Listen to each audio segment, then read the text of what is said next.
Hello दोस्तों, मैं आपका गाइड, आपका दोस्त, और आप देख रहे हैं हमारा यूट्यूब चैनल दी एक्सीलेंस क्लासेस। आप जानते हैं कि हम प्राचीन भारत के इतिहास सीरीज का वीडियो चल रहा है आज, और इससे पहले हमने 5 वीडियो दे दिए हैं। 5 वीडियो में हमने लास्ट वीडियो में हमने वैदिक काल के बारे में बात की थी, और वैदिक काल का ये तीसरा वीडियो आज है। तो इससे पहले पिछले वाले वीडियोज़ में हमने दशराज युद्ध जैसे जैसे कहानियों के बारे में सुना, ऋग्वैदिक समाज के बारे में भी जाना, उसमें शतपथ ब्राह्मण में पत्नी को क्या कहा गया ये भी हमने जाना, जीवन भर जो कुंवारी रहती है उन कन्याओं को क्या कहा जाता था ये भी हम समझे। इसके अलावा वैदिक पीरियड में जो लोग थे उनका जीवन कैसा था वो भी हमने समझा। इस समय 3 प्रकार के वस्त्रों का प्रयोग किया जाता था, जिसमें नीवी, वासस और अधिवासस, इन तीनों प्रकार के वस्त्रों के बारे में भी हम समझे। साथ में हमने ये भी समझा कि इस समय ऋग्वेद कालीन जो व्यवसाय थे उस समय वो कौन कौन से व्यवसाय थे ये भी हमने समझा। इससे पिछले वाले वीडियो में ही हमने देखा था ये सब। इसके अलावा हमने ये भी समझा था कि इस समय व्यापार कैसा था, विनिमय का माध्यम क्या था, व्यापार वाणिज्य कौन लोग करते थे। साथ में इंद्र, वरुण जैसे देवताओं के बारे में भी हमने जाना कि उनको क्या कहा जाता था। ये भी जाना कि ऋग्वेद काल में जो देवता थे उनके 3 वर्ग थे, पृथ्वी, आकाश और अंतरिक्ष। इन तीनों के देवताओं के भी अलग अलग वर्णन हैं। इन सब को जानने के बाद हम आज पहुँचे हैं ऋग्वैदिक काल के तीसरे एपिसोड में जिसमें हम आज जानेंगे उत्तर वैदिक काल। तो उत्तर वैदिक काल की अगर बात करते हैं तो उत्तर वैदिक काल से हम शुरुआत करते हैं। तो आइए शुरू करते हैं दोस्तों आज का वीडियो, जो कि आपके यूपीएससी, स्टेट पीएससी और अन्य परीक्षाओं के लिए उपयोगी होगा। तो वीडियो को लास्ट तक देखें और कॉपी पेन लेके बैठें। अगर हम कुछ एक्स्ट्रा बताते हैं उसको आप नोट डाउन भी कर सकते हैं। तो आइए शुरू करते हैं हम आज का वीडियो। तो हम देखते हैं कि उत्तर वैदिक काल में जो सभा थी, सभा में ऋग्वैदिक काल में हमने देखा था कि सभा में जो महिलाएं थी उनकी भागीदारी पर्याप्त रूप से थी। जैसे हमने उस समय विश्वहरा, लोपा, मुद्रा, घोषा, अपाला, इन सब के बारे में भी पढ़ा था। विदुषी महिलाएं हुआ करती थी। लेकिन हम उत्तर वैदिक काल में जब आते हैं तो इसमें महिलाओं की स्थिति में गिरावट देखी जाती है। उनकी गिरावट देखने में क्या है कि उनको सभा में कोई भागीदारी नहीं दी जा रही है। लगभग उनकी स्थिति में गिरावट देखने को मिल रही है। तो उत्तर वैदिक काल में जो सभा में महिलाएं होती थी उनकी भागीदारी अब बंद कर दी गई है। साथ में देखते हैं कि गोविकर्तन को हम गवाध्यक्ष बोलते हैं, तक्षा को हम बढ़ई भी कहते हैं। रथकार जो था वो रथ बनाने वाला था, रथ हाँकने वाला नहीं, रथ बनाने वाला था। तो इनके नाम मिलते हैं रत्नियों की सूची में, और वो भी किस में? शतपथ ब्राह्मण और काठक संहिता में मिलता है। राजस्व यज्ञ में अगर हम बात करते हैं राजा के राज्याभिषेक की, तो 17 प्रकार के जल से किया जाता था। यह एक फैक्ट है। तो ये नहीं कहते कि यूपीएससी में ये क्वेश्चन आ सकता है या यूपीपीसीएस में आ सकता है, लेकिन अन्य जो आपकी प्रतियोगी परीक्षाएं होती हैं, यूपी SSC या CTET, UPTET, इन सब में ये पूछा जा सकता है एक फैक्ट के रूप में, कितने प्रकार के जल से राजस्व यज्ञ में राजा का अभिषेक किया जाता था। तो ध्यान रहे 17 प्रकार के जल का प्रयोग किया जाता था। उत्तर वैदिक काल में समाज 4 वर्णों में विभक्त था। इसका मतलब उत्तर वैदिक काल में विभक्त था, तो इसका मतलब ऋग्वैदिक काल में नहीं था। तो उत्तर वैदिक काल में अगर समाज 4 वर्णों में विभक्त था तो वो था ब्राह्मण, क्षत्रिय, वैश्य और शूद्र। फिर मैत्रायणी संहिता या मैत्री संहिता जो थी उसमें स्त्री को द्यूत व मदिरा की श्रेणी में रखा गया था। मतलब क्या है? मतलब ये है कि पुरुष के जीवन में द्यूत और शराब या मदिरा के बाद तीसरा दोष अगर माना गया है तो स्त्री को ही माना गया था, और ये मैत्री संहिता में बताया गया है या मैत्रायणी संहिता में बताया गया है। इस बात का ध्यान रहना चाहिए। और ये क्वेश्चन भी आ चुके हैं, ये क्वेश्चन कई बार आ चुका है, एक बार नहीं 2-3 बार आ चुका अभी तक पिछले 5-6 साल में। छांदोग्य उपनिषद की बात करते हैं तो छांदोग्य उपनिषद में केवल 3 आश्रमों का उल्लेख किया गया है, लेकिन हम अगर पहली बार 4 आश्रम का उल्लेख करते हैं तो हम कहाँ पे देखते हैं 4 आश्रमों का उल्लेख? जाबाल उपनिषद में। तो वो 4 आश्रम कौन कौन से थे? वो 4 आश्रम थे ब्रह्मचर्य, गृहस्थ, वानप्रस्थ और संन्यास। ब्रह्मचर्य की बात करें तो 25 साल तक की एज का था, गृहस्थ जो है 25 से 50, वानप्रस्थ 50 से 75 और संन्यास जो था 75 से 100 साल तक का माना जाता था। मतलब हर एक आश्रम में 25 साल की एज जुड़ी हुई थी। 25, अगली 25, अगला 25, फिर अगला 25, इस तरीके से। ब्राह्मण जो था, ब्राह्मण बालक का जो उपनयन संस्कार होता था वो वसंत ऋतु में और गायत्री मंत्र से किया जाता था।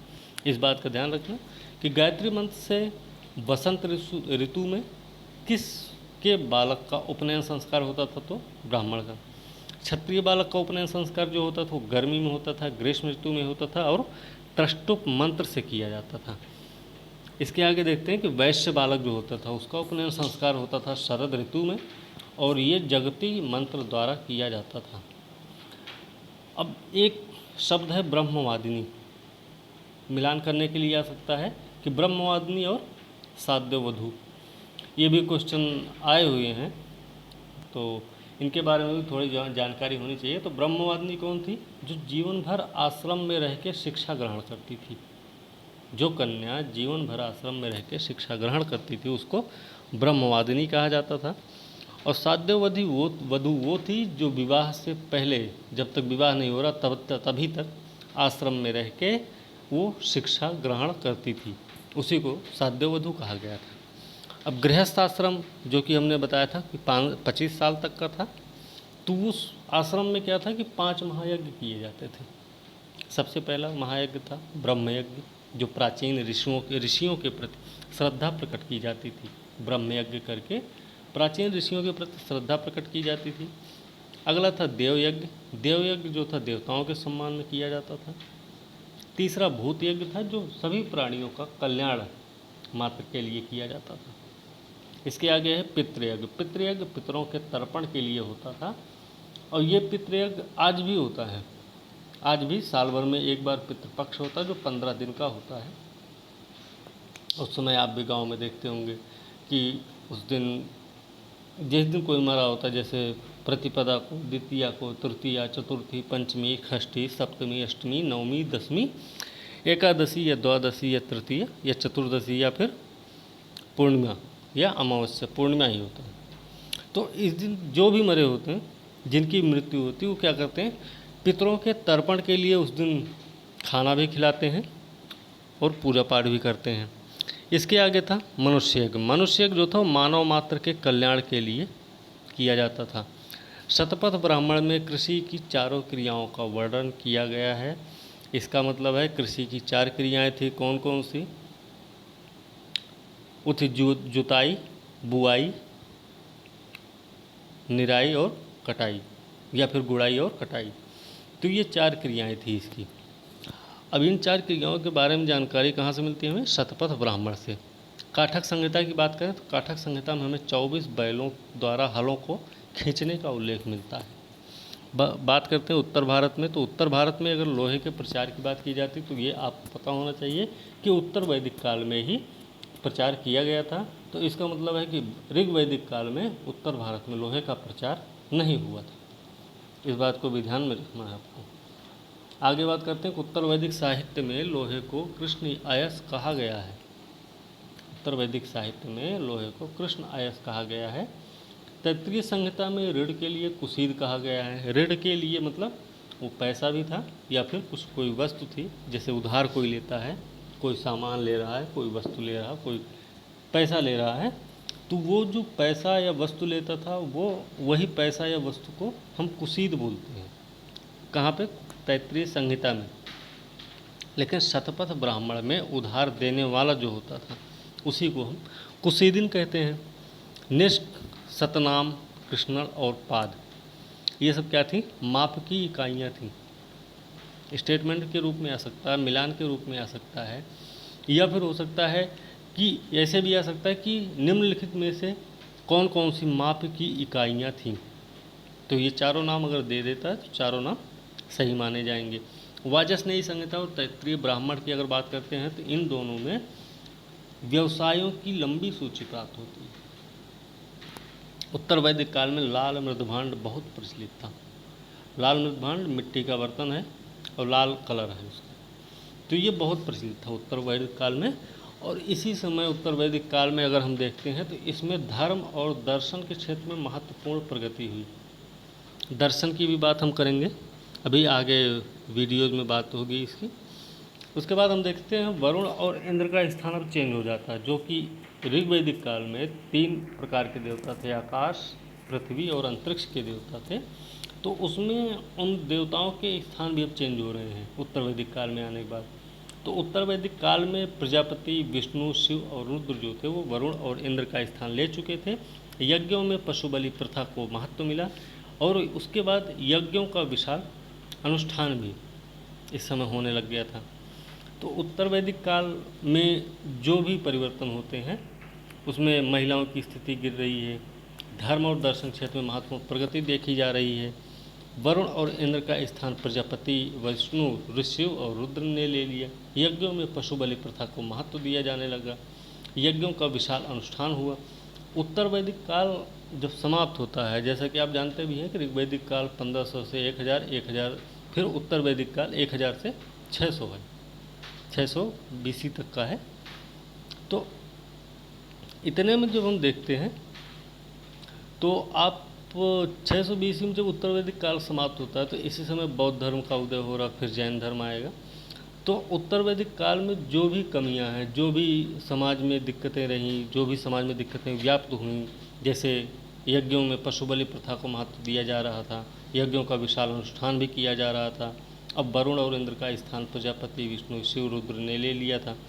तो ये सब जो परिवर्तन हो रहे हैं ये हमें बौद्ध धर्म जब आता है 600 BC के बाद का टाइम, उसमें हमें और भी अच्छे से देखने को मिलता है, समझने को भी मिलता है कि क्या क्या हो रहा है।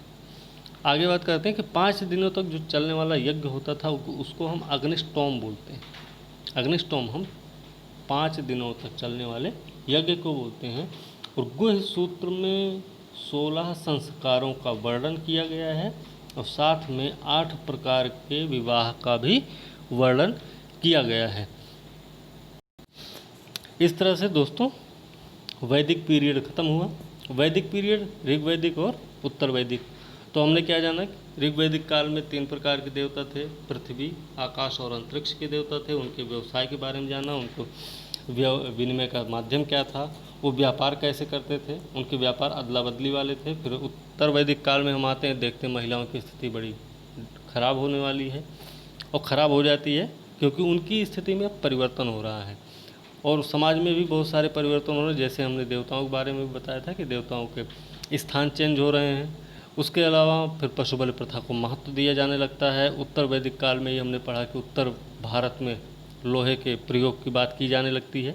तो इस तरीके से उत्तर वैदिक काल में ये सब परिवर्तन भी हमने देखा। तो वैदिक काल समाप्त हुआ। अब हम देखते हैं बौद्ध धर्म। तो बौद्ध धर्म के बारे में हम क्या जानते हैं कि बौद्ध धर्म किसने शुरू किया। बौद्ध धर्म अगर बात हो रही है तो बौद्ध धर्म के बारे में ये भी पता होना चाहिए कि बौद्ध धर्म की शुरुआत किसने की है, बौद्ध धर्म के प्रणेता कौन रहे हैं, बौद्ध धर्म के पितामह कौन रहे हैं, बौद्ध धर्म का खोज किसने किया। तो आइए देखते हैं बौद्ध धर्म के बारे में। तो गौतम बुद्ध हैं। गौतम बुद्ध कौन है? गौतम बुद्ध एक राजा हैं, शाक्यगढ़ के प्रधान जो रहे शुद्धोधन, उनके पुत्र हैं ये। तो इनके बारे में जानते थे। इनका जन्म जो हुआ है वो 563 BC में लुम्बिनी में हुआ, कपिल वस्तु के निकट में। अब लुम्बिनी कहाँ है? लुम्बिनी आपका तराई क्षेत्र में पड़ता है, ठीक है। तो 563 में लुम्बिनी में 563 BC में लुम्बिनी में इनका जन्म हुआ, वो भी कपिल वस्तु के निकट में है। इनके पिता शुद्धोधन थे जो कि शाक्यगढ़ के प्रधान माने जाते थे। इनकी माता जो थी वो माया देवी या महामाया देवी जो थी वो कोलीय वंश से संबद्ध थी। तो क्वेश्चन ये भी आता है कि इनकी जो माता थी वो कोलीय वंश से संबद्ध थी, या फिर हो सकता है स्टेटमेंट में ये भी हो जाए कि जो इनकी माता माया देवी थी वो शाक्यगढ़ से संबद्ध थी। तो सही नहीं है, वो गलत हो जाएगी स्टेटमेंट। अगर यहाँ पे कोलीय वंश रहता है तो सही माना जाएगा। तो इनके पिताजी जो थे वो शुद्धोधन शाक्यगढ़ के प्रधान थे। इनके बचपन का नाम की बात करें तो बचपन का नाम इनका सिद्धार्थ था। इनका लालन पालन प्रजापति गौतमी इनकी मौसी थी, इन्होंने किया था। क्यों? अगर इनकी प्रजापति गौतमी इनकी मौसी ने इनका लालन पालन किया तो इसका मतलब है इनकी माता का देहांत हो चुका था। अब बात करते हैं विवाह। विवाह क्या है? विवाह इनका यशोधरा से हुआ। इनके जो शादी हुई है यशोधरा से वो भी शाक्य कुल की ही थी। तो इनके पिता भी शाक्य कुल के थे और इनकी बहू भी, इनकी पत्नी भी शाक्य कुल के से ही संबद्ध थी, यशोधरा जिसका नाम था। यशोधरा को गोपा, बिंबा और भद्रकच्छना भी कहा जाता है। तो बात होती है कि यशोधरा को और किस किस नाम से जाना जाता है, तो गोपा, बिंबा और भद्रकच्छना। और ये कहाँ पे आप इनके बारे में जानते हैं ऐसा? तो उत्तरवाद कालीन जो बौद्ध ग्रंथ थे उसमें ये सब नाम मिलते हैं यशोधरा के बारे में। इनके एक पुत्र भी था जिसका नाम राहुल था। और इन्होंने जब ये बाहर निकले तो ये 4 दृश्य देखे। कौन कौन से वो दृश्य थे? उन्होंने देखा कि एक वृद्ध व्यक्ति है, बैठा हुआ है, कहीं अपना कुछ कर रहा होगा। एक बीमार भी व्यक्ति है जो कराह रहा है, पीड़ा से परेशान है। एक मरा हुआ मृतक व्यक्ति को देखा जिसको 4 लोग अपने कंधे पर लाद के ला रहे हैं, या फिर हो सकता है कि रखे रहे हों कहीं, वहाँ पर उन्होंने देखा। और एक ऐसा भी व्यक्ति देखा इन्होंने जो प्रसन्न सन्यासी था। सन्यासी जीवन जो था, बहुत खुश था वो, उसको किसी प्रकार की चिंता नहीं थी, कोई मोह नहीं था, कोई मोह माया उसके पास कुछ नहीं था, वो सिर्फ खुश था। तो ये 4 दृश्य जो हैं इसी तरीके से इनका क्रम भी है। तो ये क्रम भी याद करना ज़रूरी है। हो सकता है कि वो क्रम सजाने के लिए भी आ जाए, तो आपको ये चीज़ ध्यान में रखनी चाहिए। ये आगे बात करते हैं तो इनका गृह त्याग जो हुआ उसको महाभिनिष्क्रमण बोला गया बौद्ध धर्म में। बौद्ध धर्म में गृह त्याग को महाभिनिष्क्रमण बोला गया। और ये 29 साल की अवस्था में ऐसा हुआ। 29 साल की अवस्था में इन्होंने गृह त्याग किया। गृह त्याग इन्होंने जब किया तो 29 साल के थे। और ये जो है उस समय गए आचार्य अलार कलाम जो सांख्य दर्शन से संबद्ध थे, उनसे मिले। और कहाँ पे मिले? वैशाली के पास में मिले। वैशाली आज के वर्तमान के बिहार राज्य जो है वहाँ उसमें है वैशाली, एक जगह का नाम है। तो वहाँ पे आचार्य अलार कलाम से इन्होंने ये मिले। और आचार्य अलार कलाम किससे संबंधित थे? सांख्य दर्शन से संबद्ध थे। इसके बाद ये रुद्रक रामपुत्र से भी मिले। आचार्य अलार कलाम से मिलने के बाद ये रुद्रक रामपुत्र से भी मिले थे। फिर उरुवेला गए, उरुवेला बोधगया। उरुवेला बोधगया में इनको ज्ञान की प्राप्ति हुई। तो वहाँ पे ये 6 साल तक तपस्या किए थे। उरुवेला में ये 6 साल तक तपस्या किए। और बोधगया उरुवेला में ही इनको ज्ञान की प्राप्ति हुई। वो दिन था वैशाख पूर्णिमा। वैशाख पूर्णिमा का दिन था जिस दिन इनको ज्ञान की प्राप्ति हुई। वो भी पीपल के वृक्ष के नीचे इनको ज्ञान की प्राप्ति हुई थी। तो एक बार क्वेश्चन भी आया था कि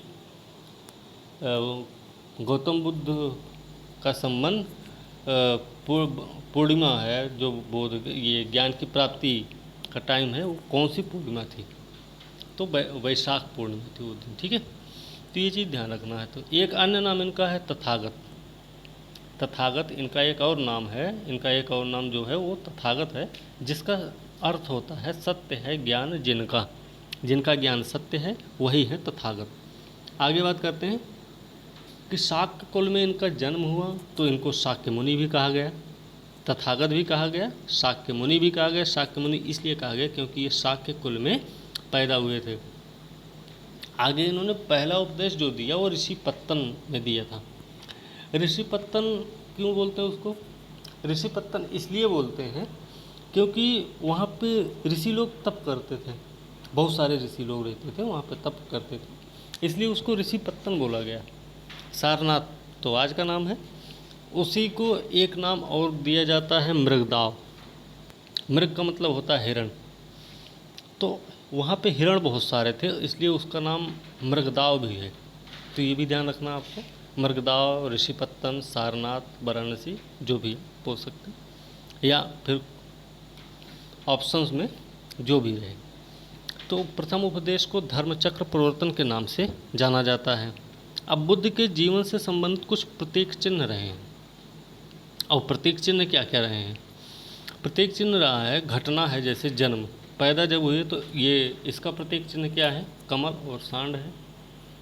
कमल और सांड जो है प्रतीक चिन्ह जन्म का है। गृह त्याग का घोड़ा है। ज्ञान जब मिला तो ये पीपल के पेड़ के नीचे पैदा ज्ञान मिला था इनको, इसलिए पीपल इनका प्रतीक चिन्ह हुआ ज्ञान का। निर्वाण जब हुआ, ये जब इनकी मृत्यु होती है तो वो पद चिन्ह से उसको चिन्हित किया जाता है कि ये इनका निर्वाण प्राप्ति का चिन्ह है।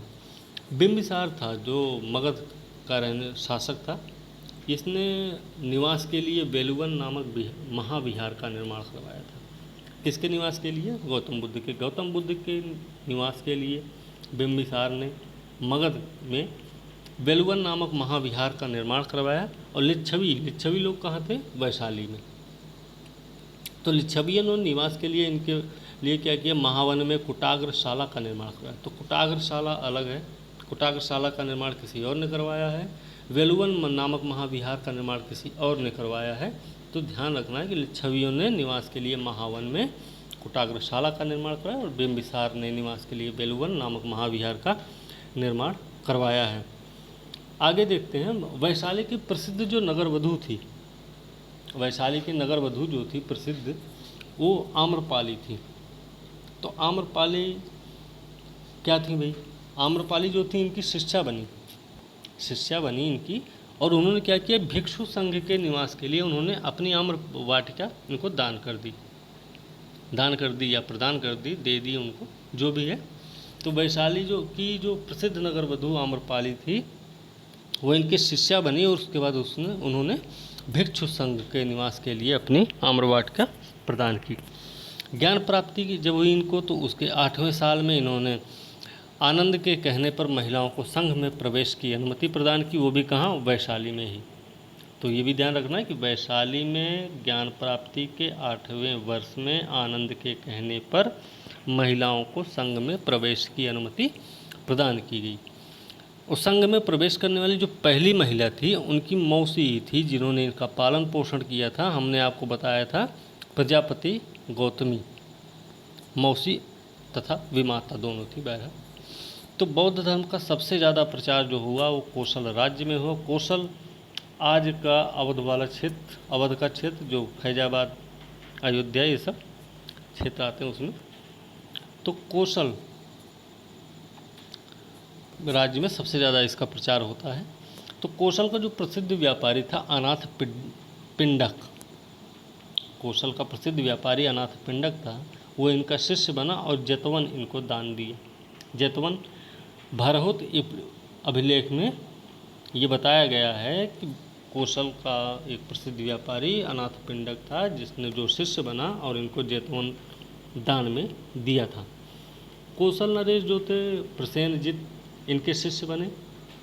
जब कौशल नरेश प्रसेनजित शिष्य बने तो उन्होंने संघ के लिए पुब्बाराम या पूर्वाराम, कुछ भी बोल सकते हैं, पुब्बाराम या पूर्वाराम विहार का निर्माण भी करवाया। बुद्ध ने अंतिम वर्षा, ऐसा भी है क्वेश्चन आता है, आया भी है, तो बुद्ध ने अंतिम वर्षा जो है वैशाली में बिताई थी, ये भी आपको ध्यान होना चाहिए। तो अंतिम वर्षा वहाँ बिताई मतलब उसके बाद वो कोई वर्षा देखे भी नहीं होंगे, हो सकता है।